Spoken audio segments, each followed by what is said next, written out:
C'est une image qui a fait le tour des réseaux sociaux.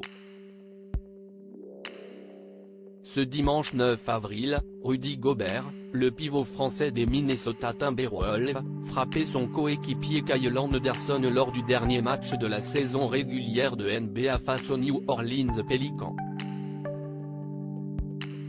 Dans une vidéo, on peut en effet voir le début d'une altercation verbale entre les deux joueurs lors d'un temps mort. Mais après quelques secondes, le Français a perdu son sang-froid et a asséné un coup de poing à Anderson avant que des joueurs séparent les deux coéquipiers. La franchise a ensuite annoncé que le pivot de 30 ans ne jouerait pas la fin du match et l'a renvoyé chez lui. Nous avons pris la décision de renvoyer Rudy Gobert chez lui après l'incident survenu dans le deuxième quart-temps. Son comportement sur le banc était inacceptable et nous allons continuer à gérer la situation en interne, a déclaré le manager général de la franchise, Tim Connelly.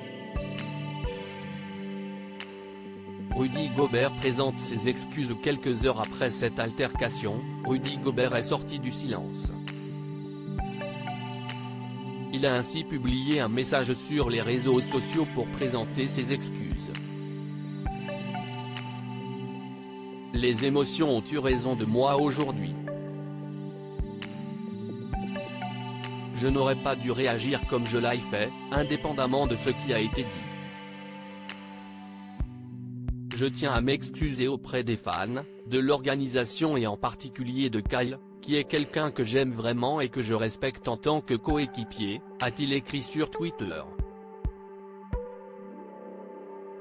Alors que Minnesota va participer au play-in, un mini-tournoi qui permettra de désigner les deux derniers qualifiés pour les playoffs dans la conférence Ouest, la présence de Rudy Gobert pour les prochains matchs est plus qu'incertaine. Ce dernier s'expose en effet à une sanction en interne. Toutefois, son coach a indiqué qu'il ne souhaitait pas se montrer trop sévère avec son joueur, sans pour autant cautionner les débordements. Ce n'est certainement pas quelque chose que nous tolérons. Les vétérans peuvent aussi s'énerver. Je ne veux pas être trop dur avec lui, Gobert. Mais évidemment, ce n'est pas quelque chose que nous allons pouvoir tolérer ici, a-t-il déclaré.